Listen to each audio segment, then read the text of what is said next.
A ver. Bueno, buenas tardes, chicas. Voy a compartirles hoy una... esperen un cachito. Hoy que no puedo sacar esto.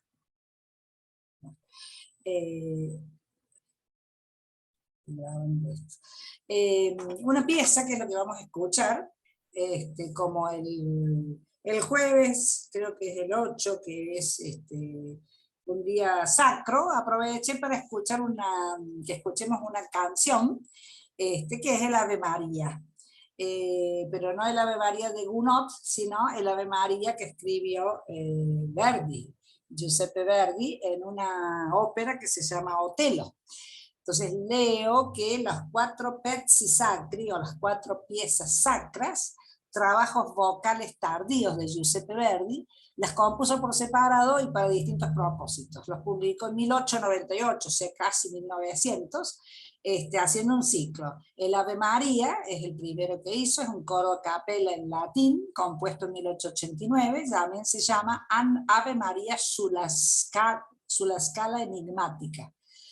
El Stabat Mater, orquesta también y coro en latín, entre el 96 y el 97 lo compuso. Laudi alla Vergine Maria, coro femenino a capella también en italiano, sobre una oración del paraíso de Dante, y el Te Deum, para orquesta y coro doble, en latín también a fin casi del siglo XIX. Eso lo compuso él y vamos a escuchar una de ellas hoy.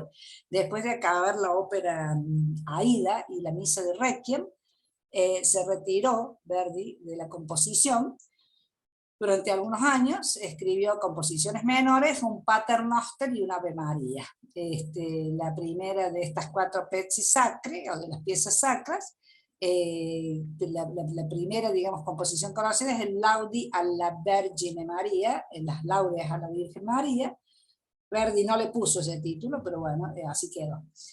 Fue compuesta esta mientras estaba trabajando en su penúltima ópera, que es Otello, que es de donde hemos tomado esta versión. Otello se estrenó en 1887. La segunda fue el Ave María, y compuesta también, como dijimos, dentro de ese grupo de música sacra. Otello es una ópera en 4 actos, música de Verdi, libreto de Arrigo Boito, a partir de la obra, obviamente, de Shakespeare, Otello, el Moro de Venecia. Verdi admiraba mucho la obra shakespeariana, y siempre quiso adaptarlo, ¿no es cierto?, para sus óperas.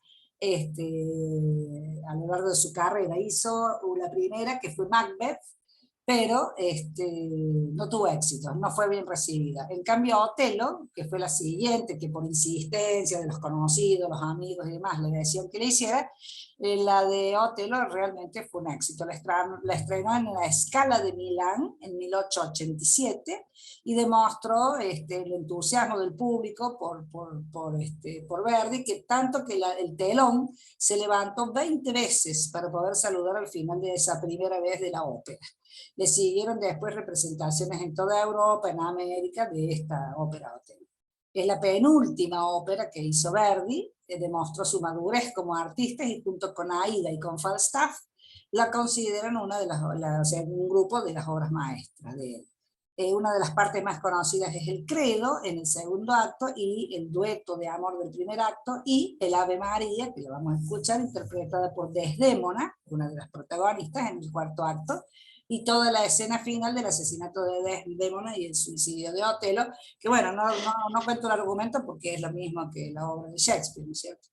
De Verdi dijimos, nació en 1813, murió en 1901, es romántico, es compositor de ópera él, es uno de los más importantes de todos los tiempos, junto con Rossini, Bellini y Puccini, ese trío.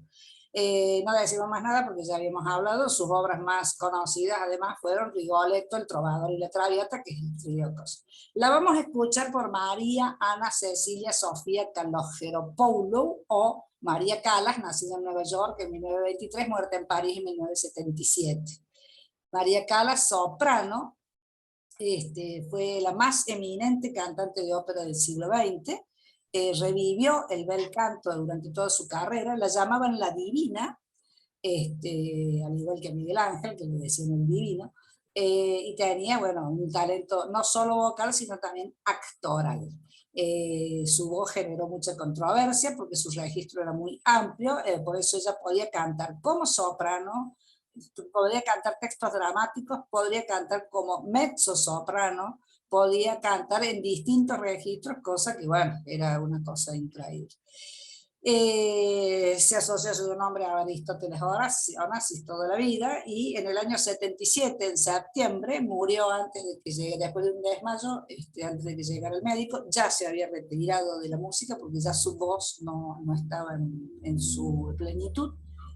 La incineraron y por las razones de su muerte no fueron claras, dijeron crisis cardíaca, pero parece que fue una dosis de tranquilizantes. La urna fúnebre fue robada, se recuperó tiempo después, y a raíz de eso las cenizas se dispersaron en el mar Egeo. Ella combinó el bel canto, voz muy flexible, timbre personal, talento dramático y una particular hermosura física que hizo que fuera una mujer muy versátil para la actuación. Dicho esto, pasamos a escuchar esta canción que es tan bonita. He elegido, chicas, un video que tiene imágenes, no es una actuación de María Callas, porque los videos donde ella actúa no se ve nada, porque son muy antiguos, no están bien tratados, no se consiguen, y cuando yo lo busco con subtitulado, la imagen todavía peor se pone, y además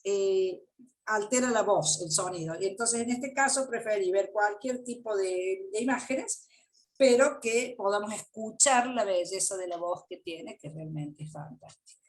Vamos a compartir. Bueno, supongo que están viendo, y vamos a seguir. Hoy, lamentablemente, no, bueno, hoy quería introducirles todo lo que es pintura. Vamos a ver hasta dónde podemos llegar, porque si bien tenía poca obra, pero bueno, hemos trabajado con varias cosas. Sí, estamos, como ya saben, en nuestra etapa de, él sí va a transitar entre las dos, ¿no? Es decir, va a estar en el 480 y va a estar en el 580, inclusive la última obra que hace, que la vamos a ver hoy, alcanza a tener un poquito ya de la influencia de este manierismo, ¿no? O sea que tan grande su talento. Se atraviesa desde acá hasta que muere en 1519. Acá yo siempre lo pongo así por la referencia, ¿no? Es decir, para poder saber quién estuvo transitando más el 1500, pero están los tres en las mismas condiciones y al mismo tiempo con un montón de otros artistas que nosotros hemos ido viendo.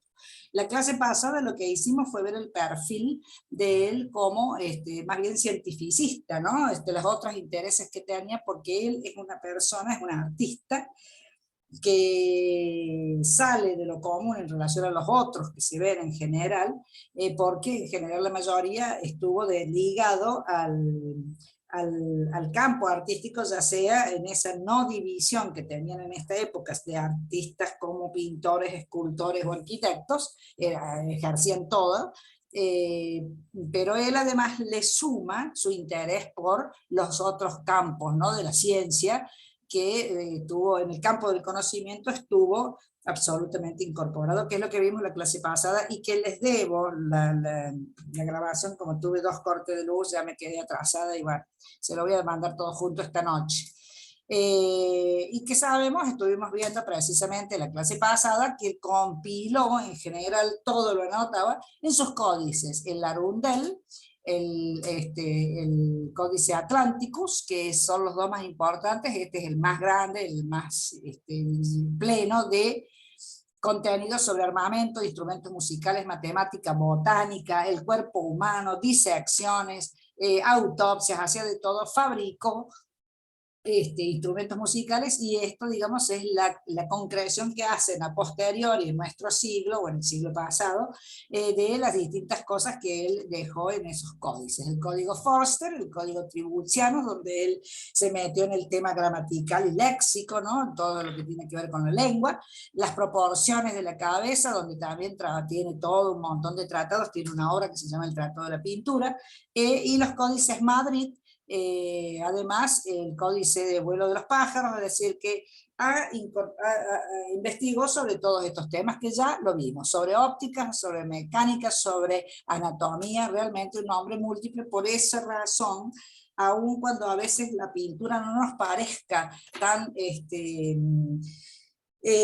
o sea, al revés, aun cuando veamos que otros artistas de la época han sido a nivel de pintura o de arquitectura, nos puede llegar a parecer como más talentosos, tienen más obra, más cantidad, avanzaron en más temas, generaron más cosas. Leonardo es el arquetipo del hombre renacentista porque plasmó la idea del neoplatonismo sobre toda la vida y la acción, ¿no? Entonces él, toda esta amplitud, este polímata que era, es lo que caracterizaba al hombre del Renacimiento. A raíz de eso, por eso él es un poquito como que sobresale un poco más en relación a lo que nosotros nos circunscribimos al tema del arte.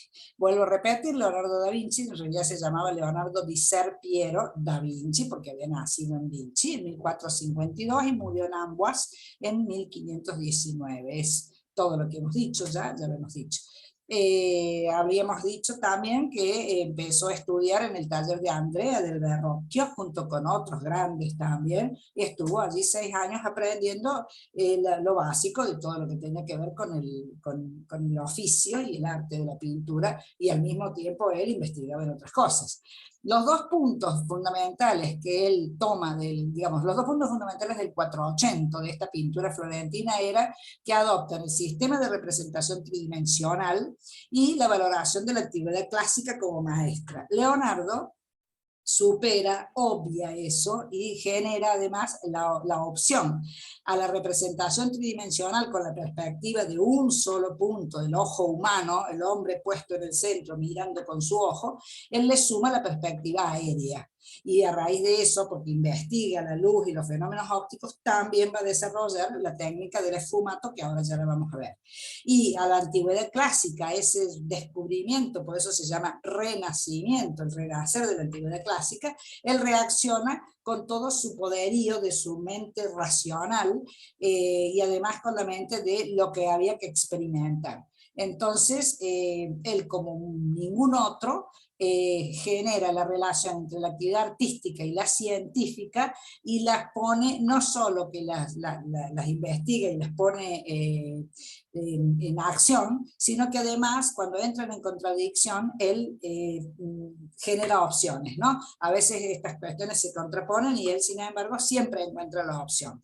Para él, la belleza no se aparta de la concepción científica de la naturaleza porque tiene que ser visible y experimentable, muy platónico, ¿no? Es decir, un concepto muy platónico.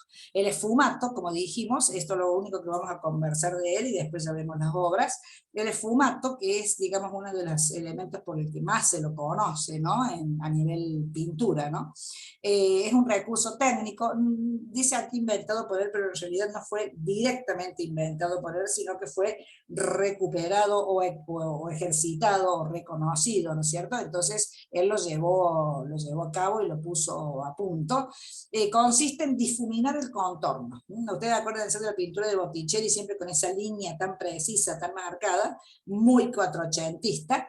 Él en cambio difumina el contorno, se basa en la teoría científica del espesor del aire, o sea, por eso decimos que es un hombre que aunaba ciencia y arte, porque él quería representar la atmósfera, él se daba cuenta que la atmósfera no era transparente, que por esa razón vemos el cielo azul, ¿no es cierto?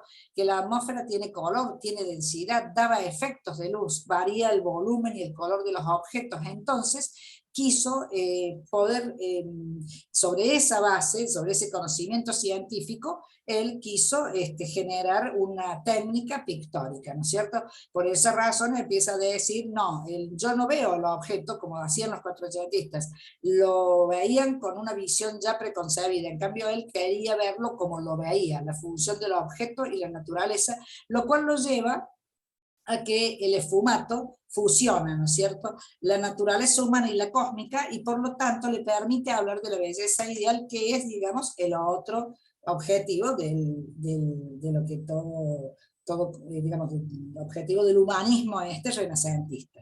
Entonces, damos esa base para poder ver que es un nombre que lo vamos a volver a encontrar tal vez en el fin del siglo XIX, siglo XX, con algunos artistas que puedan llegar a involucrarse un poco en la investigación científica, o los impresionistas que trabajaban mucho con las leyes de la óptica, cuando descubrieron las leyes del color, pero de toda esta época ese es el gran valor de Leonardo, esa es la gran diferencia, por eso es diferente. Habíamos hablado que no son solo 17 obras, esto es un poco antiguo, ya por hoy, cuando se van descubriendo, ya vamos por unas 20 obras de él. Batalla de Anghiari y Leda son las obras que han quedado, esta es Leda y el cisne, sobre la mitología, ¿no es cierto? Aparentemente es una obra que le fue encargada, y esta es una copia del 1510, que no es una copia de Leonardo, se supone que es una copia que alguien hizo sobre la obra de Leonardo, pero es lo que ha quedado. Lo demás se considera perdido, pero puede ser de las primeras. Yo puse aquí una rápida cronología para que a ustedes les quede claro, porque Leonardo iba y venía y se movía tanto que por ahí se pierden en el recorrido de ver las obras. Las obras las he puesto en orden más o menos cronológico, y las que vamos a ver de pintura, y esta cronología, que son estos rengloncitos nada más, como para que les quede a ustedes ahí en el documento esta cuestión. Había nacido en 1452, ingresó al taller de Andrea del Verrocchio, luego se inscribió en la cofradía de los pintores florentinos, o sea que todavía está en Florencia. En 1478 ya está haciendo el inacabado Adoración de los Reyes, esa es otra característica de él.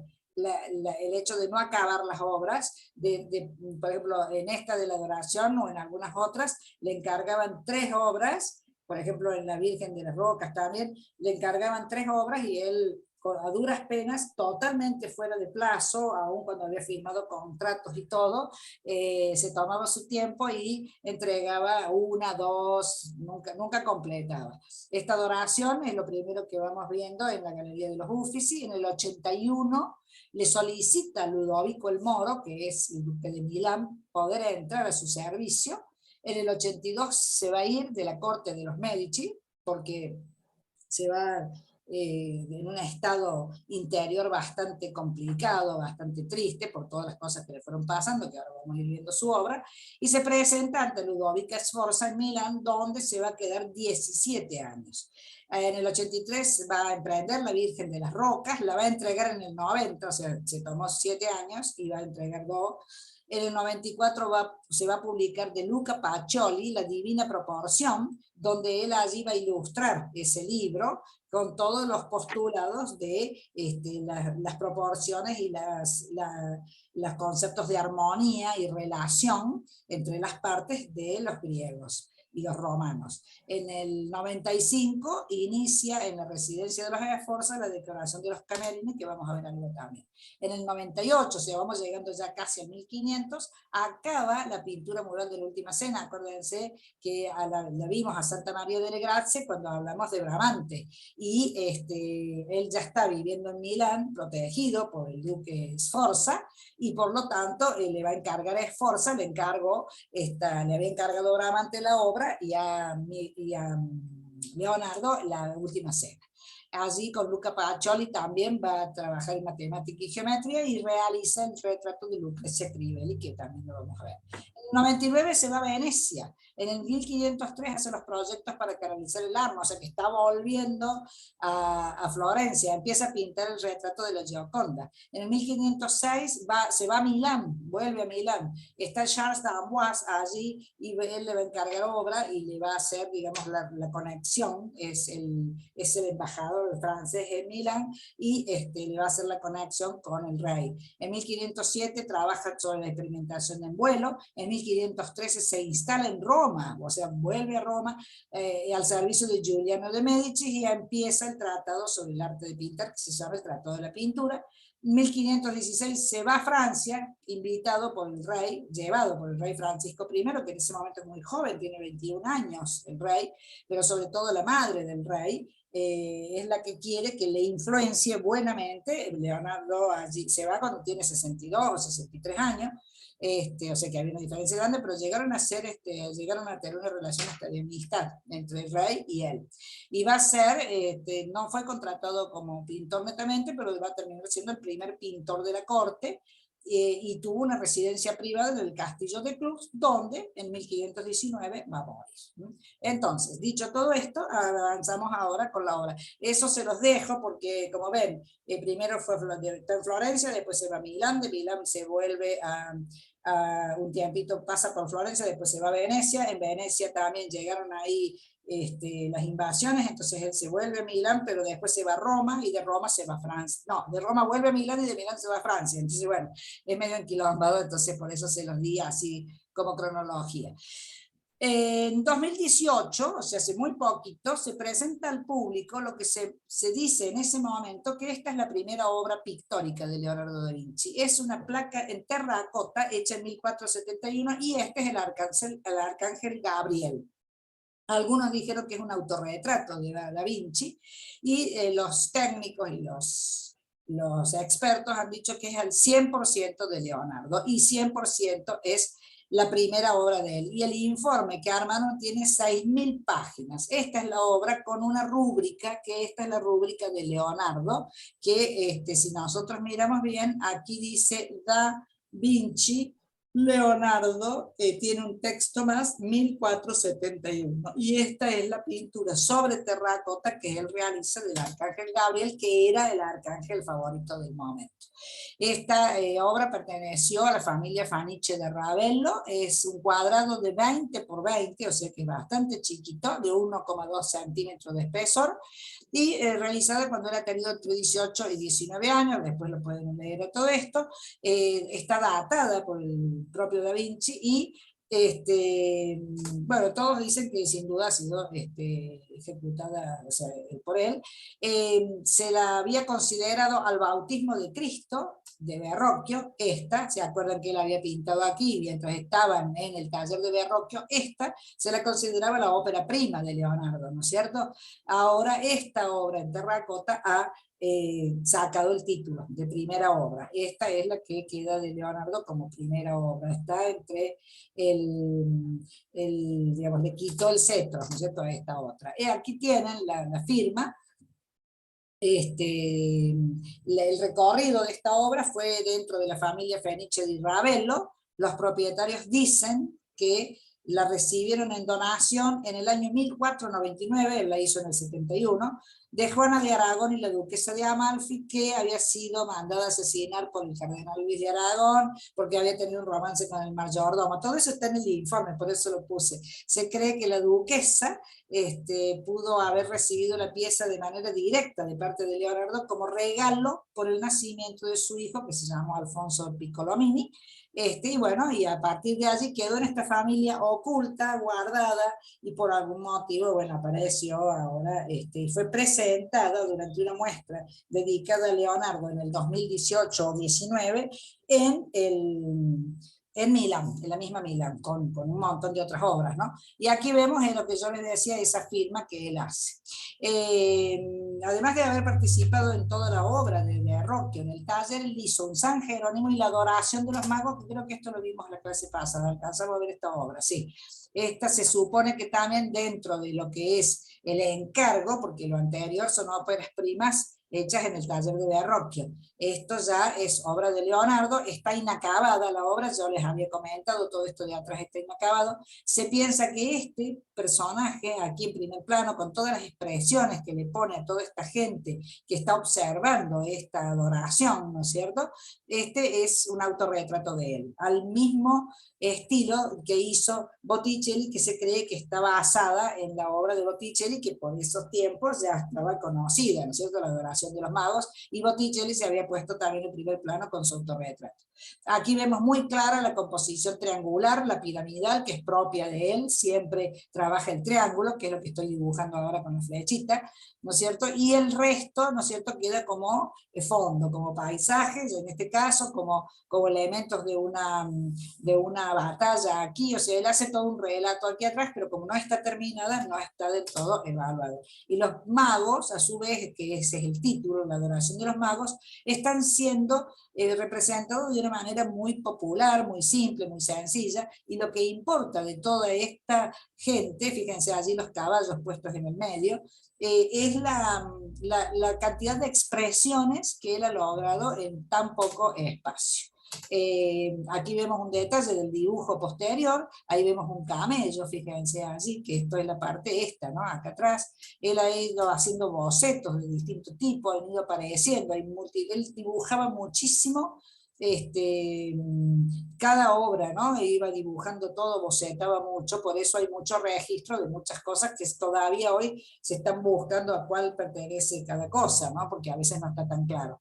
Pero bueno, esto es lo que se presentó como su obra. Aquí hay otro boceto, en un museo están estos caballos y jinetes que se cree que los estuvo estudiando para poder incorporarlos en la adoración de los Reyes Magos. Eso sí es lo que se sabe, que son estudios que él iba haciendo. El San Jerónimo, del cual hablamos también, este temple y óleo sobre tabla, también muy perdido durante mucho tiempo, ahora está en el Museo Vaticano de la Ciudad de Vaticano.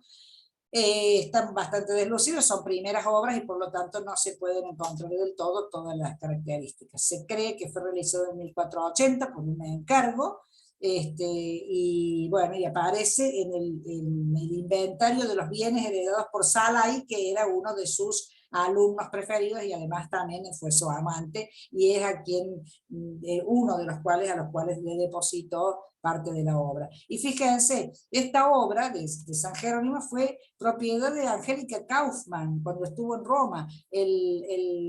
Angélica Kaufmann nosotros la habíamos visto como mujer pintora con el otro taller, una gran pintora, muy famosa y muy acreditada en su momento, y la característica de ella que fue la que fundó, una de las artistas que fundó la Royal Academy de Londres, y fue prácticamente ella y Mary Moser fueron las dos únicas mujeres que tuvo la Royal Academy en su momento como partícipes de la comisión, ¿no es cierto?, de dirigentes, y posteriormente la única que en el siglo XX entró fue Laura Knight, que también fue una gran pintora. Esta obra estuvo muy dañada, fue restaurada y fue adquirido por Pío IX en el siglo XIX, en 1857. Ahí vemos un detalle y vemos que por ser una obra de una persona muy joven, realmente es una excelencia, además está deteriorada totalmente. Y ahí, en este espacio que estaba dañado, que quedó en blanco, sin terminar, vemos perfectamente bien el perfil de una iglesia, muy, muy bien, muy dibujada, muy marcada. Seguimos con, él tiene una serie de Madonas, o Vírgenes Marías, con el niño, las Madonas entronizadas, como todos los artistas de esta época eran encargos que siempre vamos a encontrar que van a hacer un montón. Las Madonas de Leonardo empiezan con esta, la Virgen de la Granada, se la conoce por Madonna Dreyfus. Gustave Dreyfus fue propietario de esta obra hasta 1930, por esa razón se la conoce como Madonna Dreyfus, es la misma. Es un óleo sobre tabla, fíjense el tamaño, 15 por 12, chiquitísimo, y sin embargo miren el detalle de las famosas ventanitas con el paisaje renacentista. Este es un clásico del Renacimiento, ¿no es cierto? Este trabajo de hacer estos paisajes con la ventanita. La Virgen, simbólicamente ataviada con el color permitido, tiene halo, y el niño, que también tiene un halo muy finito allí, lo vemos también desarrollado con un cuerpo interesante. Se pelean porque piensan que puede haber habido mano de Verrocchio o de Lorenzo Di Credi, que también estaban en los talleres. Con Leonardo pasa, muchas obras pasa eso. dicen que la anatomía del niño es muy pobre para ser de Leonardo, que era un tipo que conocía bien las proporciones, la relación y demás. Pero otros dicen que, bueno, que puede suceder que, como él era tan joven, puede suceder que haya sido así. La que sigue, la Anunciación, de esta ya hablamos cuando hablamos anteriormente de las obras, del tema de la Anunciación en todas las obras de los pintores, por eso también la voy a dejar con esto. Simplemente es el arcángel Gabriel anunciando a la Virgen que va a ser la madre del Mesías, y vemos que es una obra apaisada, o sea, es decir, que tiene poco alto, que es de 98, casi 1 metro por 2 metros 17, o sea que es largo.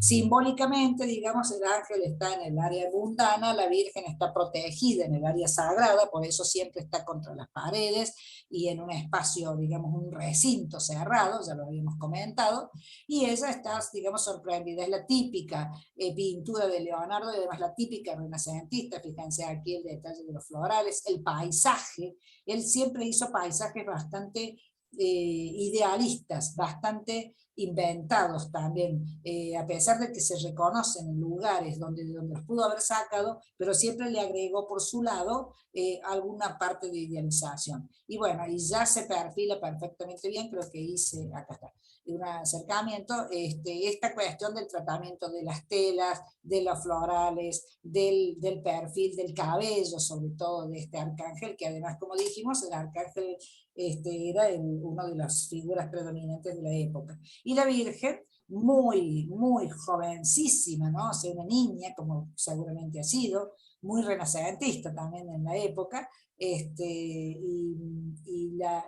ha dado un carácter sumamente, además de muy femenino, pues fíjense la postura de las manos, muy delicada, muy sagrada la visión, ¿no? Esta expresión que va a perdurar en Leonardo, que nunca sabemos porque no es hierática, es una postura como la Gioconda, la famosa Gioconda, se ríe, no se ríe, es enigmática y misteriosa, toda su obra es así. Esta obra llega a los Uffizi desde 1867, y se había atribuido a Ghirlandaio, que además también, se acuerdan que también tenía un taller Ghirlandaio, y Ghirlandaio había estado también en el taller de Verrocchio, pero finalmente no, es una obra de Leonardo. En el 2007 fue polémica esta obra porque el Ministerio de Cultura italiano la presta a una exposición en Tokio, que se llamó La mente de Leonardo, durante 2 meses, y bueno, fue muy, muy...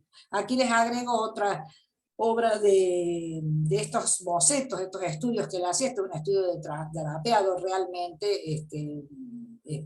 maravilloso, que nos haya llegado este tipo de cosas para saber cómo trabajaba. Y esta Anunciación, que tiene el mismo formato, ¿no?, del anterior, casi, digo el mismo porque muchas anunciaciones de otros artistas trabajaban los espacios interiores de otro modo, los paisajes de otro modo. Él sigue trabajando, digamos, una linealidad horizontal muy fuerte. Esto es muy chiquito, tiene 16 centímetros de alto por 60, está en el Museo del Louvre, y también está hecho sobre tabla, y era la parte central de una predela. La predela era la parte de abajo de los altares, ¿no?, que iban siempre dibujadas y pintadas. Era la parte central que se le encargó a Verrocchio en su taller para una capilla en la Catedral de Pistoia. Y bueno, volvemos a decir, esto siempre, la acreditación es discutida en un inicio, y se piensa que puede haber habido manos, sí, de los otros artistas, pero finalmente, después de estudios y discusiones y demás, se da con que es muy probable que la Virgen no sea la mano directa de Leonardo, sí el arcángel, y que hayan participado Ghirlandaio o Di Credi, entre otros artistas allí, porque todavía son encargos de Verrocchio, o sea, del taller, todavía están en el taller.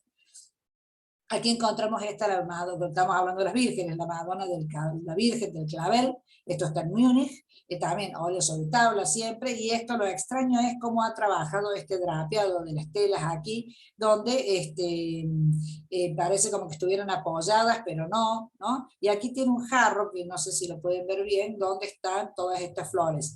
Este lugar es un lugar reconocido, es un lugar físico por el tipo de ventanamiento, y fíjense el paisaje que pone atrás, y de nuevo el niño con una robustez, con un tipo de cuerpo que a los expertos los hace pensar que puede ser obras que a veces tienen manos de otros artistas, ¿no es cierto? Pero se pudo reconocer el lugar, lo hizo en Villa Monastero, en el lago de Como, y él lo narra, lo describe a ese sitio en el Códex Atlántico. Por eso es tan importante a veces la relación que hacen los expertos leyendo los códices estos que él había hecho con las obras de arte también. La Virgen del Jarro también se le llama, Vasari la nombra así, como propiedad del Papa Clemente VII. Aquí vemos un detalle de cómo está este paisaje, cómo está desarrollado. Acuérdense que tiene 60 por 47, o sea, no es tan enorme. Fíjense el detalle del pelo, el grado de detallismo que tiene, porque él era un obseso, ¿no? Fíjense acá la guardita esta, en ese tamaño, el detalle del trabajo de la tela, ¿no? Es decir, un hombre muy basado en esa edificación. Y aquí vemos, este sí es un paisaje reconocido, encontrado de dónde lo coloco.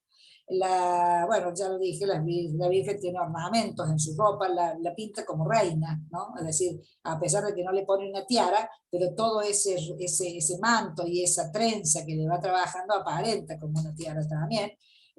Los detalles que tiene en la ropa son muy importantes, el pelo también, es una de las primeras obras, se ve el realismo que él aprendió en Verrocchio, y bueno, el paisaje, ¿no? que está excelentemente logrado, y el craquelado que ustedes pueden ver aquí, es decir, el craquelado es cuando se craquela, o sea, como que se parte un poquito el material superficialmente.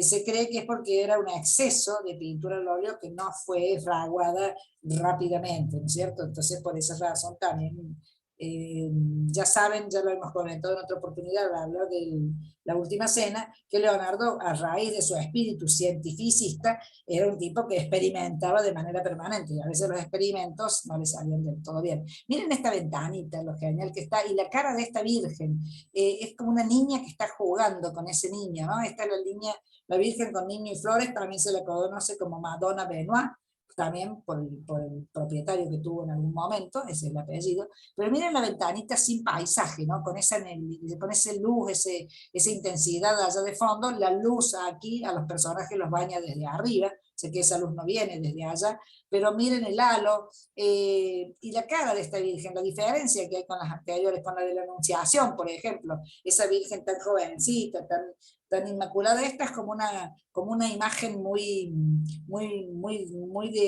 concreta, muy realista, ¿no? Cómo él va trabajando con estos cambios.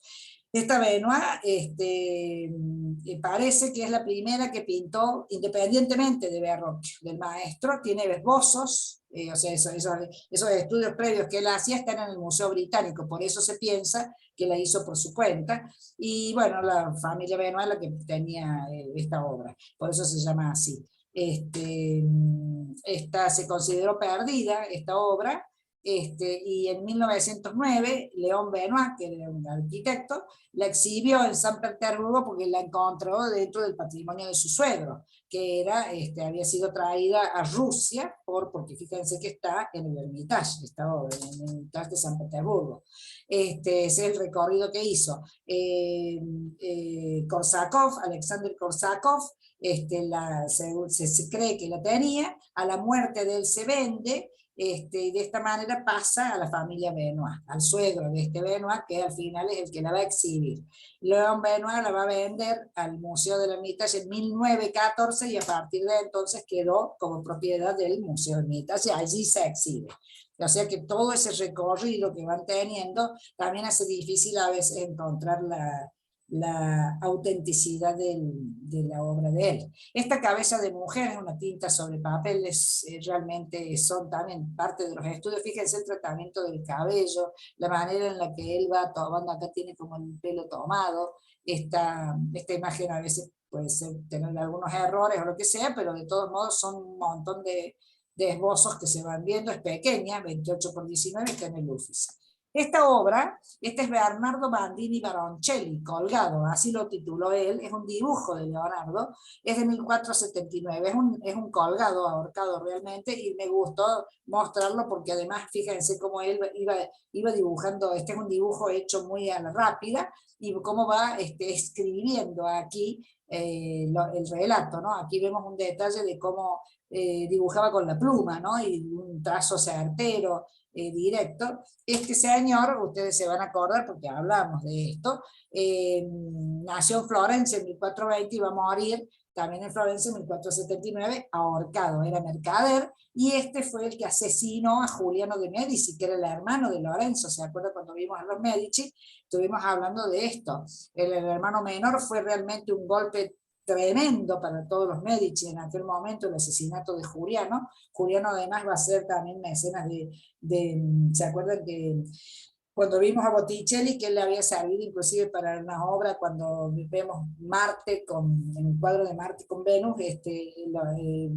Giuliano había sido aparentemente modelo, ¿no? Para esa obra, era encargador de obras también, entonces bueno, fue muy tremendo el asesinato de Giuliano. Fue a raíz de la conspiración de los Pazzi, la familia opuesta a los Medici, que los quería bajar, y cuando ellos estaban, cuando los Medici van a la catedral de Santa María del Fiore, allí se produce la posibilidad de asesinarlos.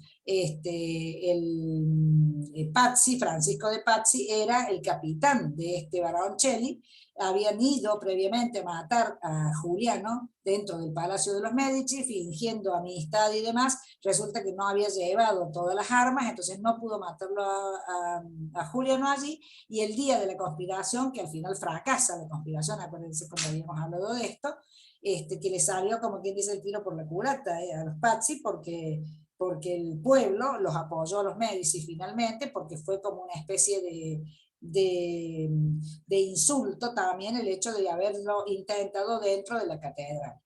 Bandini allí es donde el día de la conspiración lo va a apuñalar a Giuliano y bueno, hasta que lo mató. Esta conspiración fue la que hizo que Bandini tuviera que tuviera que huir inmediatamente porque fracasó, y a todos ellos los que habían participado los colgaron desde los balcones, les ataban las sogas y los colgaban y los ahorcaban allí, y varios de los artistas hicieron estos dibujos y los colocaban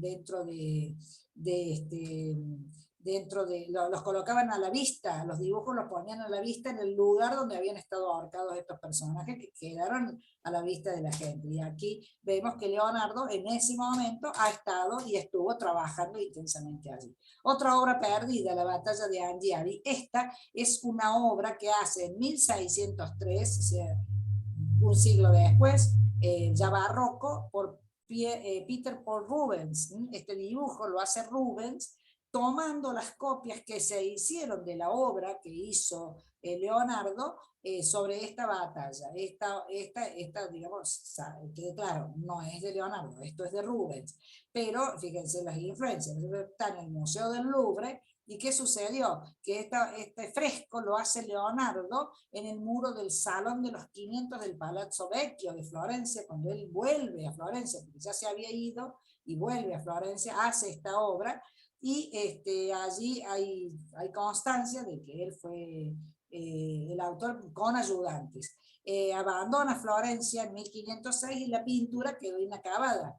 Entonces, se sabe que en 1549, cuando ya había muerto Leonardo, ¿no es cierto?, todavía esta obra estaba a la vista, y en 1563 a Giorgio Vasari, este famoso hombre que escribió las Vitas y además que vimos toda la obra arquitectónica que hizo, le encargan que decore el salón, y resulta que se encuentran con que lo tapa, ¿no es cierto? Vasari lo tapa. Hoy por hoy, no sé si puse la fecha, creo que fue en el 2017, hay una serie de expertos que han estudiado que dicen que Vasari no lo tapó, sino que le hizo un muro por delante para poder hacer la decoración con los otros frescos. Habían pasado ya 70 años de la época en la que Leonardo lo había hecho. O sea que creen que el antiguo fresco todavía está allí abajo. Esa es, digamos, las obras perdidas, las primeras, los inicios. Cuando él se va a Milán, 1482, Leonardo parte para Milán. tiene 30 años, había recibido encargos privados, pero no había completado ninguno, había sido expuesto a una de las cuestiones más duras y difíciles porque había tenido una denuncia por sodomía, ¿sí? Porque él, como sabemos, era homosexual, tenía amantes, tenía dentro de sus ayudantes, también tomaba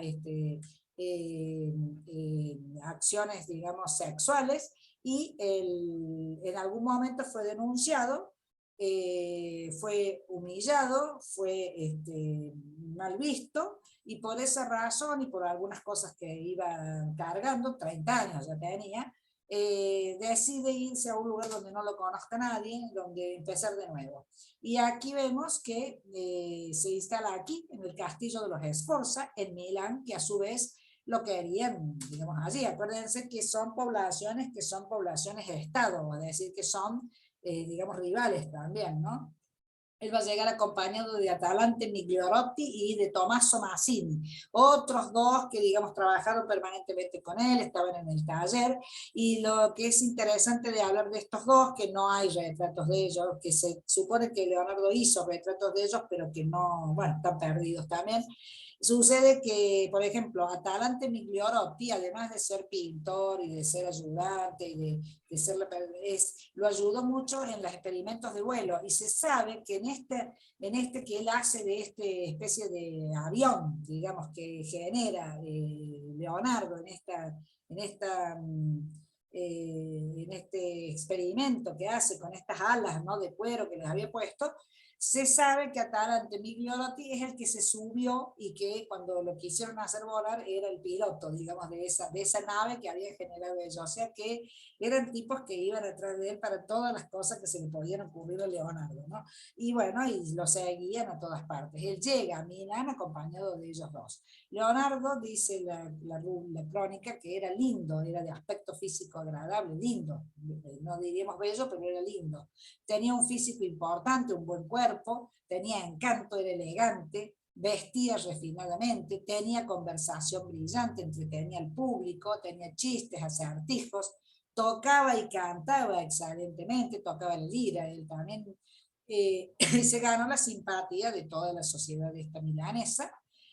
Ludovico Sforza lo quería más como inventor que como artista, ya habíamos dicho que también quería que le diseñara maquinaria para defensa, y también lo contrató como director, escenógrafo y diseñador de vestuario de las fiestas y espectáculos que él promovía dentro de este coto que tenía Ludovico Sforza. El rey Francisco I también le ofreció en su momento, cuando él se va a vivir a Francia, la organización de los banquetes reales, ¿no? Este es Ludovico Sforza, nació en 1452, va a morir en 1508, o sea que murió antes que Leonardo. Lo llamaban el Moro. Este es su retrato de Ludovico, que fue, Leonardo vivió 17 años allí, ¿no? Fue duque de Milán, tomó parte en las guerras italianas y se hizo famoso, sobre todo porque era el mecenas de Leonardo da Vinci. La pintura no era lo principal para lo cual lo quería Ludovico, como ya les dije, lo quería para esta cuestión de dice Ludovico, Leonardo le ofrece a Ludovico cañones, túneles, barcos que no se quemen, carros blindados. Aquí es donde él va a inventar esta cuestión de sistema para respirar por debajo del agua, como si fueran los buzos, la famosa historia esta de cuando genera los tanques, los dobles muros de defensa de la ciudad. O sea, Leonardo allí tuvo un trabajo extraordinario, además de pintar. Va a emprender la famosa, él quiere que le hagan, Ludovico quiere que le hagan un caballo de bronce gigante para ser inmortal, tener gloria eterna, pero nunca lo logró, Leonardo nunca se lo hizo, no lo terminó nunca. Aquí encontramos pintura, este es el retrato de un músico, es el único retrato masculino que va a hacer Leonardo, es un óleo sobre tabla, también chiquito, y está en la Pinacoteca Ambrosiana de Milán. Y aquí todavía vemos que no está muy marcado en el esfumato, no hay ventanitas como las Madonas, o sea, hay otro contexto de esto, ¿no? Y lo vemos aquí con fíjense el detalle de los ojos, ¿no? Que es un gran conocimiento el que se tiene de toda la proporción y las facciones humanas, ¿no? Y aquí lo vemos sosteniendo una partitura musical, porque ya le vemos el trabajo de pentagramístico con una pluma allí, ¿no? Por esa razón, se lo puede datar porque tiene el estilo parecido a la Dama del Armiño, que ahora la vamos a ver. Seguramente también está sin acabar porque se ve que hay retoques de manos ajenas. Se pensó que podía ser un retrato de Ludovico Sforza, pero después se supo que no. Se encontró esta partitura musical, por eso se cree que es un músico, que podría ser Francino Gafulio el hombre, pero porque él tocaba, estaba en la corte de Milán, y además también se piensa que puede ser Josquin de Pres, que como sabrán es el inicio de todo lo que es la música renacentista, ¿no? Josquin de Pres fue un gran compositor de la época. Razón por la cual también podemos pensar que se cruzaba con toda esa gente, ¿no? Está de 3/4, por esa razón, la otro día les decía cómo llamaba la atención el Salvator Mundi, que está de frente pleno, ¿no? El mirar parece irreal, parece perdido en el espacio, ¿no? Parece que no está, que está pensando que va a empezar a cantar, fíjense, o sea, está con la mirada como más allá, ¿no? Como si estuviera por cantar, muy concentrado. Se piensa que que cierta parte que puede ser de otro pintor, pero se reconoce, digamos, la mano de Leonardo, de todos modos, y el estilo, dice, puede tener más parecer al modelo nórdico que al toscano, pero resulta que hay artistas que han estado en Milán en esta época y que por lo tanto se puede pensar que también Leonardo se puede haber sentido con ganas de tener alguna relación de pintura pictórica con ellos. Aquí tenemos otra Madonna, también siempre sobre tabla, esta está transferida a tela, esto está en el Hermitage también, es chiquita, 42 por 33, la composición es la clásica, fíjense que siempre es un poquito de 3/4, nunca están de frente, pero lo extraño es este bebé, ¿no? Este niño que está tomando la leche de la madre, que es la Virgen, y toda la transparencia que hace con esto, sostiene un pájaro, allí el niño, en la mano, todo esto es muy simbólico, la forma en la que la Virgen lo sostiene, no lo está abrazando, lo está sosteniendo, fíjense, acá tiene una mano y acá tiene la otra, no hay abrazo, sino que hay sostén, está muy detallado el trabajo de las telas de la Virgen, y de este niño una postura súper extraña tiene, contorsionada un poco, ¿no? Y muy extraña, y además muy extraño el pajarito en el medio. Es la Virgen de la Leche, por esas razones está dando el pecho, y bueno, toda la gasa y la pedrería de la Virgen tiene que ver con lo simbólico de su manto, ¿no es cierto?, con el cielo, la Virgen mediadora entre el cielo y la tierra, es un poco esa la función que se le piensa que se puede tener, y aquí lo vemos, el detalle de todo este trabajo que tiene el ornato de la Virgen, la transparencia de esta tela, y los azules que utiliza para todo el manto en relación al cielo, ¿no? Es decir, que aparece, que se mete casi en este cuadro ese cielo tan fuerte de allá atrás, y que bueno, y eso es lo que piensan que puede ser esa la relación. Se supone que lo pintó para los Visconti, para la familia Visconti, hay réplicas que hicieron algunos otros pintores de esta obra, hay esbozos en el Louvre de esta obra, la extraña postura del niño, lo que llama la atención, porque Leonardo, bueno, se supone que lo estudiaron mucho más, el paisaje es muy básico, ¿no? Fíjense que le interesa aquí más que nada mostrar el color, antes que lo que en sí el detalle del paisaje. Esta obra estaba a manos de Pirro Visconti Borromeo, la conservó y pasó a los Lita, por herencia, en el 65 pasa a Alejandro II de Rusia, la compra al conde Lita, y la deposita en el Museo del Hermitage, donde quedó hasta hoy. Esta pintura es la que se muestra en la película El Código da Vinci, del año 2006. Está en el Hermitage, quedó allí porque fue vendida y fue pasando, ¿no? Pero fíjense como aquí, quería buscar esto, como aquí ya está la clave del esfumato, ¿no? Es decir, aquí no hay líneas definidas, aquí hay, fíjense la suave pasaje para hacer la sombra, las sombras están logradas de una manera espectacular con este esfumato de Leonardo que lo va produciendo con el capa sobre capa, ¿no? O sea, el óleo, el material que le permite hacer esto de no tener líneas fuertes, marcadas, definidas, ¿no? Bueno.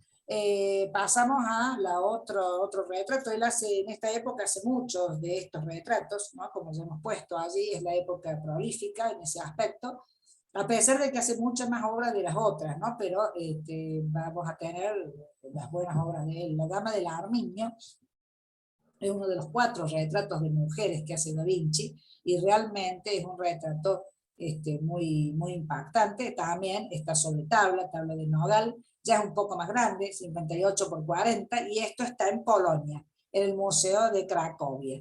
Es el retrato de Cecilia Gallerani.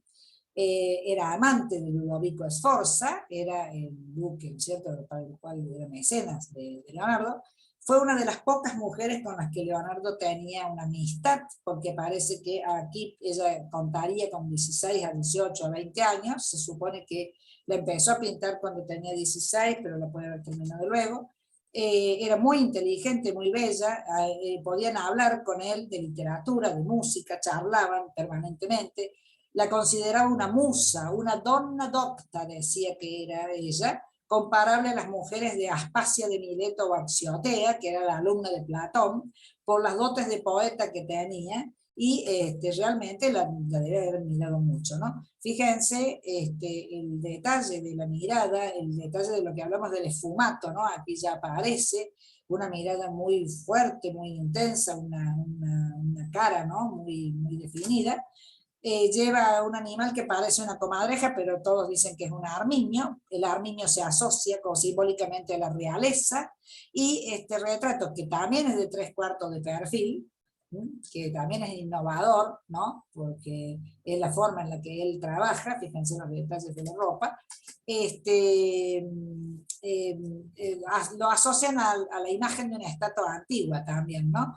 Volvemos a encontrar esta sonrisa en los labios de Cecilia, muy típica de todos los retratos de él, y aquí vemos el animalito que parece ser un armiño, y que después tiene relación simbólica. ¿Por qué? Porque el armiño hace relación tanto a Ludovico como a ella, como a Cecilia. El duque de Milán, era llamado Ermelino en algunas ocasiones, o sea, Armiño en italiano, que era el apodo que le dieron porque le fue concedida en algún momento la orden del Arminio, o sea que hay una relación que hace Leonardo vincular a Cecilia con vinculación velada, ¿no? Pero vincularlo con el duque. En un dibujo que también hizo previamente en bocetos, lo muestra a Ludovico como cazador de armiños, ¿no es cierto? Y como si estuviera encerrado. Y le pone el lema, malo mori quan foedari, mejor morir que mancillarse. El dibujo también lo había estado haciendo para un proyecto de medalla, que está la maqueta de medalla para Ludovico. El apellido de Cecilia, que es Gallerani, también coincide, Gale, Armiño. Entonces él, con estos recursos, digamos, es como que él genera un cuadro con mucha simbología. Este cuadro fue comprado por un príncipe polaco en el siglo XIX, repintado. En la ocupación nazi tuvo que ser escondido, pero se supone que se lo ha repintado porque había una huella digital de un soldado de los SS dentro del cuadro. Los otros 4 retratos, como dijimos, son la Gioconda, Ginebra de Benzi, el retrato de Ginebra, y la Belle Ferronier, que ahora los vamos a ver. Estas obras, estos retratos de mujeres, son composiciones estudiadas, el dibujo busca ser perfecto, tienen algo de misterio, comparten eso todas, ¿no es cierto? La gradación del color, el efecto de la perspectiva y la técnica del esfumato. Acá vemos el de Ginebra de Benzi, o sea que vamos por la Dama del Armiño, Ginebra de Benzi, la Gioconda y la Belle Ferronier. Esos son los 4 famosos retratos de mujeres de Leonardo. Ginebra de Benci, o Benci, es del 74 al 78, también sobre tabla, con estos mismos componentes que hablamos. Fíjense qué pequeño que es, de 38 por 36, la simbología que hace aquí Leonardo con todo este árbol atrás, tiene que ver con el apellido de ella, que ya lo vemos. Fue adquirido por la National Gallery de Washington en el año 67 por $5 millones, lo vende la Casa Real de Liechtenstein, que para ese tiempo $5 millones fue un precio récord. Acuérdense que dijimos que el Salvator Mundi, la obra más cara del mundo, se ha vendido hace poco en 450 millones. 5 millones para el año 67, estamos hablando de 40, 50, un poco más de 50 años, bueno, era un preciazo, ¿no? Fíjense el paisaje que tiene aquí atrás de Ginebra de Benci. Es una joven aristócrata de Florencia, muy querida, era muy inteligente, está enmarcada por todos los arbustos, ¿no? Fíjense que no distinguimos casi esta intención que ha tenido Leonardo, ¿no? De tenerla totalmente rodeada por los arbustos, pero aún así el paisaje, que es lo que acá les quise poner, es realmente detallado. Fíjense que acá atrás hay una iglesia con una torre, con una aguja, o sea, está esbozada en el fondo en una obra que tiene 38 centímetros de ancho, ¿no? La postura altiva, la posición de ella, aristócrata, lo muestra con ese ojo, lleva las cejas, igual que la anterior, rasuradas, porque era característico de la época renacentista trabajar con las cejas así, ¿no? La piel es impecable, es blanca, ¿no? Los rasgos finos de porcelana, la expresión, siempre van a tener la misma expresión. En este caso, esta es una expresión un poco más enigmática. Voy a ir rapidito para atrás y vemos la expresión de esta, ¿no? Que es mucho más firme, ¿no? Acá hay una personalidad totalmente definida, armada, puesta, en relación a esta niña, ¿no? Con esta expresión mucho más ida. Y fíjense el tratamiento del pelo, muy leonardesco, ¿no? Estos rulos que le hacen marcando la cara, que contrastan compositivamente con los arbustos pinchudos que están atrás, que son precisamente los enebros, porque el apellido de ella, Ginebra de Benci, o sea, su nombre, hace alusión al enebro. Y él contrasta este trabajo del rulo con esto tan agresivo. Fíjense los pinches, cómo lo podría haber hecho de otro modo, sin embargo lo hace de ese modo, ¿no?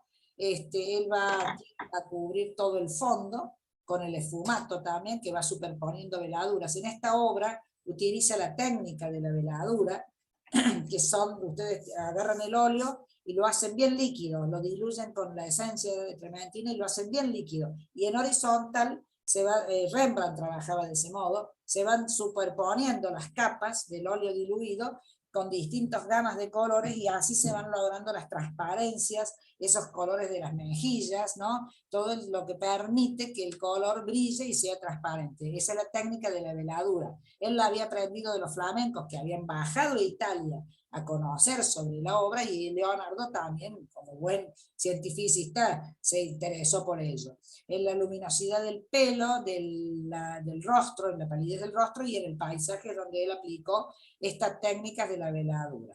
En algunos lugares la ha extendido con los dedos y ha dejado las huellas dactilares. Hay otra obra también donde ha dejado su huella dactilar que se ha descubierto. En el reverso, este cuadro tiene una guirnalda, una rama de laurel, una palma y una cartela que dice: la belleza adorna la virtud, lo cual puede aludir al sentimiento de Ginebra. Este es el reverso de este retrato, ahí está la palma, laurel y la cartela que tiene o sea que de los dos lados está trabajado.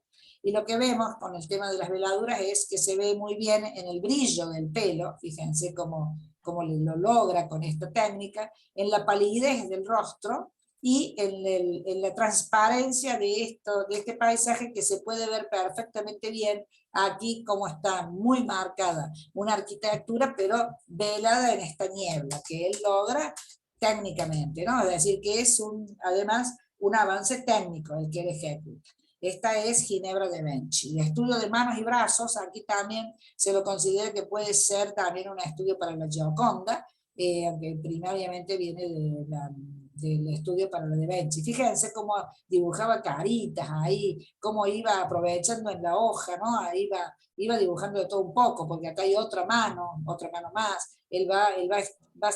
Se ve que tenía urgencia por trabajar, ¿no? Todo el tiempo. Este es un dibujo sobre papel, está en el castillo de Windsor, y se cree que es, digamos, todos los esbozos que fue haciendo, con más o menos detalle para sus otros retratos. Aquí vemos una cabeza de muchacha, también un trabajo de estudio, ¿no? Fíjense cómo lo va diluyendo la línea de Leonardo es muy típica de él, ¿no? Esta línea como es un poco movida la línea, ¿no?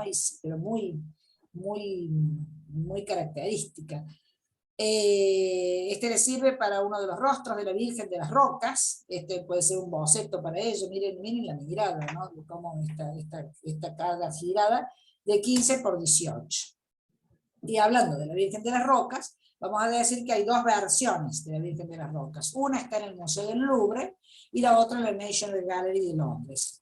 Una está datada en 1492 y otra en 1508. Como toda la obra de Leonardo, no se sabe ni cuándo fue, ni cuál es la primera, ni cuál es la segunda, más o menos los expertos se van poniendo de acuerdo. La escena es un marco natural muy idealizado, es una arquitectura natural en una cueva de rocas que simboliza la firmeza, el curso del río con plantas y vegetación que vivifican gracias al agua, es decir, en un ambiente rústico y difícil, firme como la roca, el agua nos está trayendo la vida y vivificando. El tema es religioso, pero los evangelios apócrifos son en los que se basó Leonardo, que acuérdense que en esta época están circulando mucho. Juan quedó huérfano, según estos evangelios, fue vivir en una cueva protegido por un ángel, y en ella se lo encuentra María y Jesús cuando están huyendo de Egipto, y lo que hace él es que ninguno de estos personajes les ha colocado aureola. Esta es la versión de la Virgen de las Rocas, ese es el título en realidad es La Virgen con el niño San Juan Bautista adorando al niño Jesús acompañados por un ángel, ese es el título. Ahí ven ese entorno de la cueva de rocas, ¿no? Allí, pero el agua metiéndose en el medio y apareciendo aquí con todas estas flores y vegetación. Es un óleo también sobre tabla, pero tiene 1,89 m por 1,20 m. Este es el de la National Gallery y este es el del Louvre. Este también es un óleo sobre tabla, fíjense que es bastante más luminoso, ¿no? Fíjense el distinto color del manto de la Virgen, la cara de la Virgen está diferente, apenas marcada, pero en una diferente posición. Fíjense en este aquí, ¿no? Cómo está señalando con esa manito, y aquí no. O sea, esta es la parte más cambiada, ¿no? La robustez de los niños, fíjense cómo aquí ya vamos viendo esto en mano, Leonardo se nota, ¿no? Que hay un tipo de mano que no es el mismo niño. Ustedes concentren en cada uno de estos y los vamos viendo, ¿ven? Qué diferente que es a este, y cuando miramos este, es también bastante más diferente, o sea, parecen iguales, pero pueden ir viendo que fuertemente hay diferencias. Miren la vegetación en este primer plano, y como en este es totalmente distinto, y es un poquito más oscuro. La Virgen parece como un poquito más joven aquí parece una dama mayor, ¿no? Aquí parece más cara de niña, pero el entorno y la base y el tema es exactamente el mismo. Es la escena religiosa, como ya les dije. Aquí usa el claro oscuro y el esfumato, él lo va a utilizar siempre.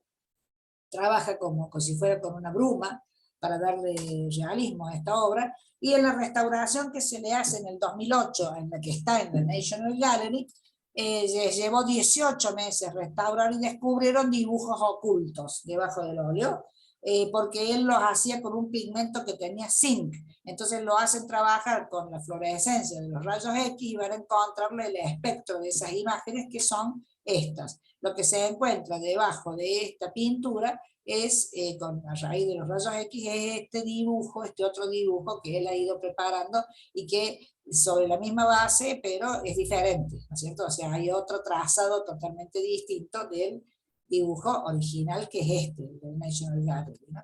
Pero bueno, eso se encontró con estos procesos que lo someten a cualquier cosa, las obras, ¿no? Eh, bueno, y en esta obra, también al restaurarlo con todo este trabajo de rayos X que le hacen, encuentran una huella de la mano del artista. Que ahí sí se puede suponer que era de él y no de alguna otra mano que pudo haber estado trabajando sobre esta obra. Aquí vemos, esto es lo que estaría debajo, que cuando ellos hacen esta fluorescencia encuentran esto está puesto sobre negro, y aquí, si ustedes después lo quieren mirar bien detallado, la huella está muy clara, cuando yo la miro en la compu está muy clarita, está acá, ahí está la huella digital, y estas son todas las rayitas que tiene el dedo. Está justo ahí, este es un acercamiento que esto lo saqué de la página de la National Gallery, esto no es un acercamiento mío, esto es lo que muestran ellos, que ellos, según ellos, encontraron que está la huella allí de Leonardo. Aquí aprovechamos para ver el detalle de cómo trabaja este ojo. Esto se lo permite el esfumato, ¿no? Esta falta de líneas, ¿no? Acá marcando los labios, todo, acá nada hay con línea, todo está como diluido, como sobrepasado, es capa sobre capa. Fíjense acá la maravilla que hace con este ojo, está excelentemente logrado, ¿no? Es decir, no hay rudezas, no hay cosas crudas ni nada, ¿no? Leonardo, este tema que ya les dije, lo pinta 2 veces, el mismo, bueno, ya hemos visto toda la diferencia, ¿sí? La fecha tampoco se ponen de acuerdo, es decir, este es el que sería el del Louvre. La Virgen de las Rocas del Louvre está datado en el 83-86, tiene 1,99 m por 1,22 m, que prácticamente es el mismo, y está pasado ya al lienzo, o sea, ya está trabajado al lienzo. Aquí vemos detalles, este sería el del, vuelvo para atrás un ratito, ¿no? Este es el del Louvre. El que es más luminoso es el del Louvre. El que tiene el manto azul con naranjas es el del National Gallery, que a mí me gustan menos los niños, me gustan más el logro de estos niños, y el manto de la Virgen es un poquito más, también más oscuro. Y muy fuerte el detalle de color del San Juan. Aquí vemos el del Louvre, los detalles del Louvre, fíjense estas transparencias, ¿no? De esta manga aquí, esta línea, ¿no? Cuando ilumina la Virgen con su mano allí.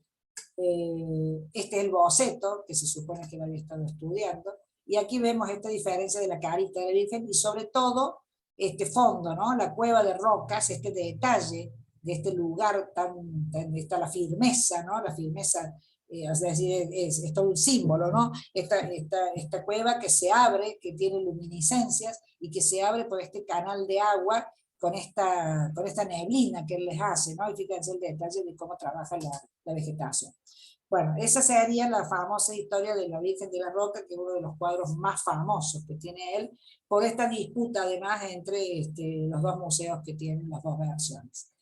La Belle Ferronier, como dijimos, Gioconda, la Ginebra de Benci, la Dama del Armiño, que era Cecilia Galierani, y la Belle Ferronier son los 4 retratos de mujeres que dijimos que son los más famosos. Aquí vemos que es la típica imagen de la dama renacentista, también eso lo que ha quedado, ¿no? Es decir, como la imagen de la dama.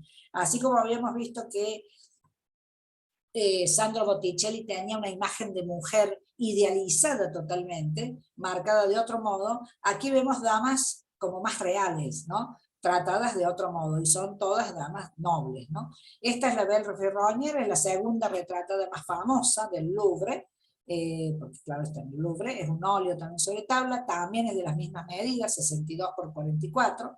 Fíjense cómo le hace este elemento horizontal aquí, no como la despega de la mirada del espectador, y este fondo claro oscuro total, ¿no? Este contraste tan enorme, y este trabajo de la dama allí con esa, a ver si, no quise poner tantas obras, tantas más.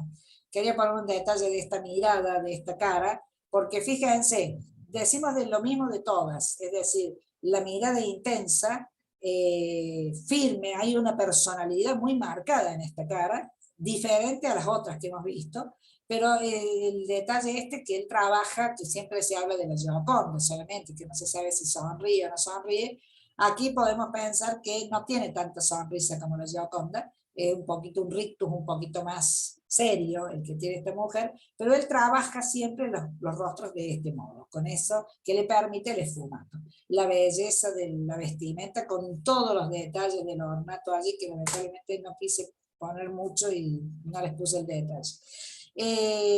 La modelo, la identidad de la modelo está discutida, la pose, su expresión misteriosa y melancólica, el modelado de las facciones, todo eso hace que lo veamos a Leonardo allí en su plenitud. La identidad no es del todo conocida, se la conoce con ese título, la Belle Ferronnière, porque ese era el nombre, la ferronnière es la cinta que llevan para sostener el cabello, inclusive a veces hablaba también un poco del estado, ¿no? social de la persona, pero por eso se llama la Belle Ferronnière. Es el nombre de la cinta. Desde esto se quedó en las colecciones reales de Francia. Algunos creyeron que era el amante de Enrique II, que fue un rey francés, y la fecha de realización también podría ser que era un amante del duque de Milán, porque el pobre duque de Milán se ve que le endosaron todas los retratos, eran todos amantes de él, de Ludovico. Sería, por lo tanto, podría ser el de Lucrecia Crivelli, que es similar al que dijimos, Cecilia Gallerani y Ginebra de Benci, que son las otras dos mujeres. Todas jóvenes, ¿no? Que Leonardo las retrató con el mismo estilo.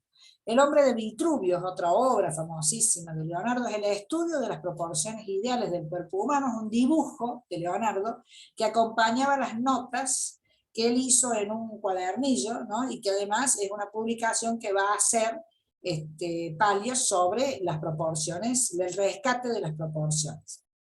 Esto está hecho en plumín, pluma y tinta sobre papel, es de 34 por 25, que es el tamaño de los apuntes. Es una figura masculina desnuda en dos posiciones, inscrita en la circunferencia y en el cuadrado. Aquí está el cuadrado y aquí está la circunferencia, por eso se llama ad quadratum. Es un estudio de las proporciones del cuerpo a partir de los textos de Vitruvio, que era un arquitecto de la antigua Roma, por eso se le dice, en realidad el nombre es Estudio de las proporciones ideales del cuerpo humano, pero se le conoce como el hombre de Vitruvio, y esta es una imagen que se ha utilizado para cualquier cantidad de trabajos nada que ver con Leonardo, ¿no es cierto? O sea, se lo utiliza mucho cuando se habla del hombre del ser humano, cuando se habla, inclusive creo que lo tiene de logo alguna máquina, algún programa de estos de computadoras, es decir, bueno, es una imagen muy utilizada. Aquí les puse un poquito de cómo él, en la parte de arriba, hace todas sus notas, como ya saben, escribe de derecha a izquierda, y al revés es especular, o sea, de espejo, su escritura, pero fíjense la letra, realmente tiene una letra muy, muy linda. El dibujo es a pluma y tinta, como dijimos, y bueno, y aquí vemos un detalle de este rostro con dos líneas, ¿no? Y cómo él va marcando puntos aquí, ¿no? Fíjense que ahí está marcada una línea, están marcados dos puntitos allí, en la cara también, aquí también, donde después él va a hacer todo el desarrollo del tratado de las proporciones. Él decía que las cualidades de esta proporción, de este hombre de Vitruvio, son compartidas con la creación del cuerpo humano por parte de Dios y con la producción de un buen edificio por parte del ser humano. Es lo mismo para él. Mantener la idea de las proporciones es lo mismo. Esta imagen da el ejemplo perfecto del interés que él tenía. Además, el dibujo, fíjense lo que es este dibujo, es de esa línea. Es fantástico la línea de Leonardo. Aquí les puse otro detalle de cómo escribe, ¿no? De toda su letra. Esto perteneció a la colección de Giuseppe Bossi, se murió en 1815, la colección fue comprada en una subasta por Luigi Celotti, y luego adquirida por la Galería de la Academia de Venecia, donde desde 1822 se exhibe al público raramente. No se puede ver porque digamos, hay que protegerlo de la polución. Acá les puse, rápidamente lo pueden ver, no lo vamos a ver ahora, pero Vitruvio describía las proporciones del hombre. Y yo les puse las que después, las proporciones ideales del cuerpo humano, sobre las que se basa Vitruvio. Por ejemplo, 4 dedos hacen una palma, 4 palmas, la palma de la mano, ¿no? 4 palmas hacen un pie, 6 palmas hacen un codo, cuando nosotros nos medimos el codo y no le erra, ¿eh? O sea, están todas las proporciones, no las vamos a leer, pero si ustedes quieren la lean porque la verdad es súper interesante. Dice cómo tienen que estar las cejas, los genitales, el pie, la planta del pie, en relación a todo, todas las proporciones que él consideró. Y que es lo importante, que él allí empieza a trabajar con estas proporciones y cómo redescubre todo esto al hacerlo en un librito, en un tratado, al ilustrar. Él ilustra, él no hace su propia interpretación, sino que él ilustra. Y, por ejemplo, dice el cambio entre las dos posiciones, el centro aparente de la figura parece moverse, pero en realidad el ombligo es la figura que es el centro de masas, que es el que permanece inmóvil. Cuando lo vemos aquí, los dos movimientos que él dice que hay son el hombre con los brazos extendidos que toca el cuadrado y el círculo, y esta que es la proporción, la altura ocupa la altura de un cuadrado que tiene que, con los brazos extendidos, un hombre proporcionado tiene que tener la misma, ¿no es cierto? O sea, tiene que inscribirse en el cuadrado. Y cuando abre las piernas también hay una relación en relación a este círculo, que como ustedes ven está inscrito tocando el cuadrado, y el eje que él dice, el centro, es el ombligo. Hoy por hoy, cuando uno estudia artes, le dicen que a veces a la academia planteaba que el centro del cuerpo humano eran los genitales, pero sabemos que es el ombligo.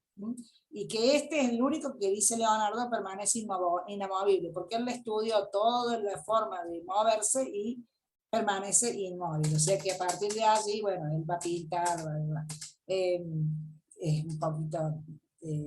pero bueno, era como para que tengan idea de qué se trata, el hombre de Vitruvio que tantos hablan, ¿no? La última cena, ¿sí? Esta obra, esta se le encarga Ludovico el Moro, cuando están allí en Milán, ¿no es cierto? Y él va a producir esta obra, que ya hablamos mucho de ella, así que no voy a pasar de largo, es el famoso mural en la Santa María delle Grazie, en la de Milán, declarado Patrimonio de la Humanidad por la UNESCO en el 80, se le encargó Ludovico Sforza, no es un fresco tradicional, fue ejecutado al temple y óleo sobre yeso, fue todo un experimento que él hizo, por eso tuvo un gran deterioro inmediato, 460 por 880, y lo consideran como una de las mejores obras pictóricas del mundo, muchos expertos en arte. No vamos a hablar más nada, es la interpretación visual que hace Leonardo de ese momento en el que Cristo anuncia que alguien lo va a traicionar, y él lo que quería encontrar fue precisamente la expresión de estos grupos de A3, porque acuérdense que él hacía grupos de A3 apóstoles, donde cada uno de ellos va a expresarse de distinta manera. La famosa ventanita y la continuidad de la perspectiva, que es magistral, porque continúa la perspectiva del lugar donde fue hecho. O sea, que quedó para estar ahí esa obra, ¿no? Más todo lo que hace en la mesa, que es toda una naturaleza muerta también fantástica. Ya hablamos mucho de esta, así que bueno, nada más que le pongo en contexto del momento. Cuando está en Milán a las órdenes de Ludovico, él hace esta obra. La sala de Leace, o la sala de los tablones de madera, es un emplazamiento también, temple sobre yeso, que va a ser él para decorar el Castello Sforzescos, el castillo de los de Forza. Están decorados con plantas entrelazadas con frutas y un dosel de 16 árboles. Toda esta es la obra que él hace de decoración en este espacio, en el castillo, que vamos a ir un detalle traído a computadora, que sería esto, ¿no? Que él trabaja toda esta forma que tiene este techo, todo con una especie de arcos y boveditas. Él lo va a trabajar todo así, con esta vegetación, con estos árboles, que acá se ve bien, cómo detalla toda la arboleda y las plantas y las hojas en ese decorado que le encarga también Ludovico, ¿no? Ahí en 1500 ya tenemos el Salvator Mundi, ahora que apareció al mundo, ahora sabemos dónde meterlo, en qué época meterlo, ya hablamos de él el otro día bastante, ahí tenemos los detalles.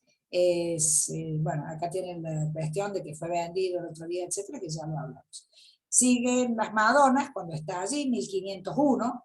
Ustedes acuérdense que el Mundi lo hace alrededor del 1500, más o menos. La última cena es un poquito anterior, y a partir de ahí para atrás tienen las Madonas y los retratos de mujer.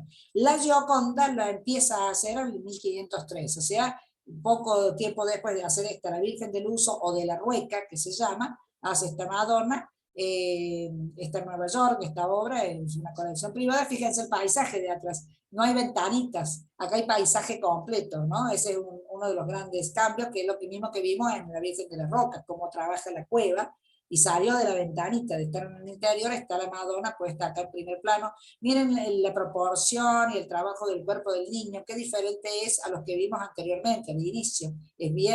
Es mucho más elaborado, trabajado, proporcionado, y lo mismo esta imagen de la cara de la Virgen, que la ha estudiado mucho en distintos bocetos. La Virgen, el niño con Santa Ana es otra obra famosísima de él, esto está en el Louvre también, es un óleo sobre tabla, es grande, 1,68 por 1,12, otra vez, fíjense, paisaje completo acá atrás, están puestas en un escenario como agreste, ¿no? Porque están como subidas arriba de un peñasco, de una montaña, acá hay un pino, y sin embargo el paisaje ese maravilloso allá al fondo, que es una belleza. Santa Ana, que era la madre de María el Niño, con un animalito. Aquí vemos las imágenes, como estudió él, vimos varios bocetos donde había estado estudiando para esta obra. Miren el paisaje de atrás, muy fantasioso, pero también existe, decimos, idealizado, ¿no? Es decir, pero lo que importa es que ha tomado el total del fondo, ¿no? Fíjense todo ese fondo, cómo está trabajado ese paisaje. Con esa técnica que él tenía de trabajar esfumatos y veladuras, y neblinoso, en un cromatismo único, ¿no? Porque es muy frío, este paisaje es terriblemente frío, es azulado. Miren la diferencia, corta en la mitad la composición, aquí hay mucha calidez, hay rojos, hay ocres, hay amarillos, y allá atrás está ese paisaje frío y azulado, ¿no? Muy trabajado. Aquí está el niño jugando con el animalito, con todas unas poses medias extrañas, ¿no? Está todo mezclado. Y también fue inacabado, porque bueno, así, esta es una de las obras que él se lleva a Francia. Por algún motivo él se lo lleva, está luchando el niño con el cordero de sacrificio, que significa la pasión. Mientras la Virgen trata de sostenerlo, contenerlo, ¿no? Es decir, esto es todo simbólico. Fíjense la piel del cordero. Estamos con la hora justa. La tábola lucana, voy a seguir un poquito más, chicas, y ya vamos. Es un retrato de hombre del siglo XV o del XVI, principio del XVI. Se descubrió en el 2008 esta obra, en un armario de una casa en Italia. Los dueños creían que era el retrato de Galileo. Algunos dicen que se parece mucho a un retrato de Leonardo, se creyó que podía ser un autorretrato, pero dicen que no. Los antecedentes son estos, es de 1505, temple sobre tabla, y quedó ahora en Lucania, en Italia, está expuesto. En la parte posterior, al igual que como vimos en el otro retrato de la mujer, la parte posterior tiene un escrito en latín que dice Pinsit mea, o sea, mi pintura. En escritura especular, o sea, como espejo al revés, ahí lo pueden ver, está al revés. Pero ¿qué sucede? Es tal cual como escribía él, pero dicen los expertos que dicen que esta obra no puede ser de él, que él no sabía latín, dice, y menos escribirlo. Un análisis de la grafóloga que tiene este apellido, Silvana Giuliano, reveló que sí es compatible con todas las escrituras de él, de los códices, y esto está pintado con huevo y aceite sobre el fondo blanco. Por esa razón todas estas rayas son las rayas de heridas que tenía la pintura, ¿no? Es decir, esto está así roto en el inicio. Los historiadores, algunos dicen que es de él, otros dicen que no, ya sabemos, esto se encontró recién en el 2008, o sea que es reciente.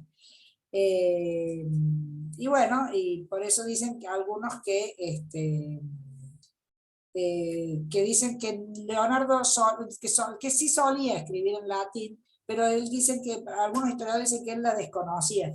Yo pienso que todos los códices los debe haber estado escribiendo en latín, o sea que seguramente el latín lo debe haber conocido. Nicola Barbatelli fue el director de este museo, lo encontró en el 2008 en esta familia que creía que que era un retrato de Galileo, que todavía no se sabe, estaba muy dañada, pero esta obra ya estaba, digamos, nominada en una familia noble de apellido ruso que ya se sostenía. Aquí en este retrato de cabeza de mujer podemos ver estos bocetos que hacía Leonardo para estudiar para estas pinturas que vimos recién, ¿no? De la Virgen, la de las Madonas, ¿no? Fíjense esta maestría, cómo desarrolla este rostro, es maravilloso. Se llama la escapigliata, o sea, la despeinada, porque el pelo lo tiene totalmente desparramado, desesperado, y ese es el título que él le puso. También es inacabado, es un dibujo a pincel, pero tiene pigmento de óleo, o sea que está trabajado a medias, o sea, otro experimento. Y bueno, él dice que la deja incompleta para hacer tal como hacía Apeles, ¿no? Que con sus Venus las dejaba sin terminar. Y que es el retrato que hace Francesco Melzi, que es uno de los artistas con los cuales él se va, sus acompañantes, a quien le deja el cuidado de toda su obra cuando muere, uno de los que lo acompaña a Francia. Es muy parecido a este retrato que hace Melzi de Leonardo, como retrato de Leonardo, se le ve cierto parecido a este autorretrato que se cree que hizo entre el 12 y el 15, que se hace más viejo de lo que debe haber sido, porque se murió en el 62, con tiza roja, y es aceptado universalmente que es el retrato de Leonardo, el autorretrato, alrededor de los 60 años. Es realmente una maravilla de un gran dibujante, ¿no? Porque con pocas líneas, todo lo que esboza, ¿no? Todo el trabajo, fíjense el rictus de la boca, ¿no? Es decir, una obra en medio de esta hoja, ¿no? Tan lograda la concentración sobre la cara, los ojos, la nariz y la boca, y el pelo como se va diluyendo, ¿no? En el resto de la obra. Esto se ha reproducido como la representación icónica de Leonardo como hombre del Renacimiento. Cuando ustedes leen lo que sucedió con el Renacimiento, ahí está esa imagen. Y dos más y ya cortamos, así después nos abocamos en la próxima clase a la Gioconda. Bacco está también atribuida a Leonardo, otro óleo que está en el Museo del Louvre, raro Bacco para Leonardo, pero miren todo el paisaje, cómo se desarrolla. Ahí tiene la historia de cómo fue pasando esta obra. Y la última, San Juan Bautista, otra vez esa sonrisa. Algunos decían que también que era un autorretrato, que era un retrato de mujer, que era una andrógina, es una figura muy extraña. Esta la hace ya en 1513 al 16. Ya está manierista esta obra, se conecta con el manierismo, o sea que hemos pasado del cuatrocentismo, fíjense cómo se nota la diferencia del trabajo de los rostros, la dilución, acá este defumato está a full, la figura está como torcida, está recostada, por esa razón ya hablamos de manierismo, una manera distinta, ¿no? de este renacimiento tan crudo al inicio, y de cómo llega acá. También está en el Museo del Louvre, se la considera la última obra, y debe haber sido también muy especial porque esta, la Gioconda y la Santa Ana con el niño, él la llevó a todas partes, y la seguía toqueteando y trabajando mientras estaba viviendo ya en Francia, donde va a morir en el castillo de Tours. El tema ese era importante seguramente para él. Esas tres obras tenían un valor simbólico para él muy grande, porque son las tres que siempre se llevó con él. Por eso las tres quedaron en el Louvre, porque quedan a manos del rey de Francia. La Gioconda la va a comprar, la va a pagar.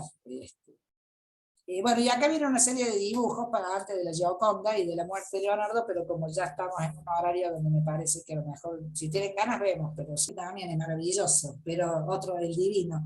Pero es tan amplia la obra de Leonardo y a veces se lo mira, pintó la Gioconda y nada más, o pintó la Última Cena y nada más, y realmente no pintó tanto, pero toda su vida fue de mucho mover, de mucho investigar, de un tipo que se metió en todo, ¿no? Entonces, realmente un hombre increíble, la verdad, una personalidad increíble. Y las obras son impactantes también, ¿no? Entonces, bueno, lo vemos la próxima, chicas. Sí. Hoy les preparo la anterior y la de hoy, así que se las envío y las pueden ver, y concluimos la próxima, pero nos vemos mañana.